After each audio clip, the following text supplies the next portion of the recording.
윤 대통령 취임 후 722일 만에 처음으로 제1야당 대표와 마주 앉게 됐습니다. 지난 2022년 8월 당대표 선출 직후부터 줄기차게 영수회담을 요구해온 이재명 대표, 그리고 이를 줄기차게 거부해왔던 윤 대통령, 드디어 만나는 건데요. 일단 윤 대통령은 이 대표의 이야기를 많이 듣겠다고 공언했습니다. 이재명 대표의 얘기를 좀 많이 들어보려고 그렇게 해서 그런 용산 초청이 이루어진 것이고, 서로 의견을 좁힐 수 있고 합의할 수 있는 이런 민생 그 의제들을 좀 찾아서 국민들 좀 민생 안정을 위해서 할 수 있는 몇 가지라도 좀 하자는 그런 얘기를 서로 하게 되지 않을까. 자, 그렇다면 이재명 대표는 무슨 이야기를 꺼낼까요? 먼저 총선 기간 내내 약속했던 민생회복 지원금을 적극적으로 제안할 것으로 보입니다.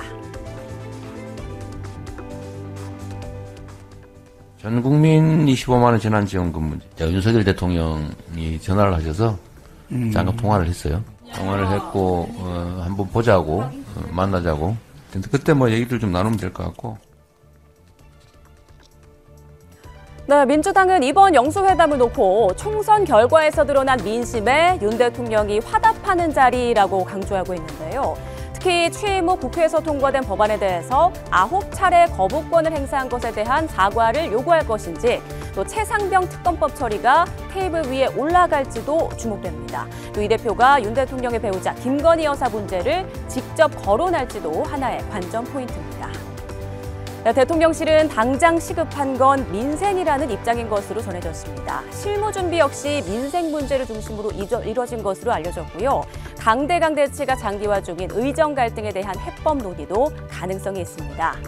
윤 대통령이 이 대표에게 신임 국무총리 후보군에 대한 의견을 구할 수 있다는 전망도 나오고 있습니다. 자, 분명한 건 이번 영수회담이 전국의 향방을 가를 중요한 변곡점이 될 거라는 점인데요. 이 때문에 두 사람 모두 생산적인 결과를 내야 한다는 부담을 안고 오늘 회담에 임할 것으로 보입니다.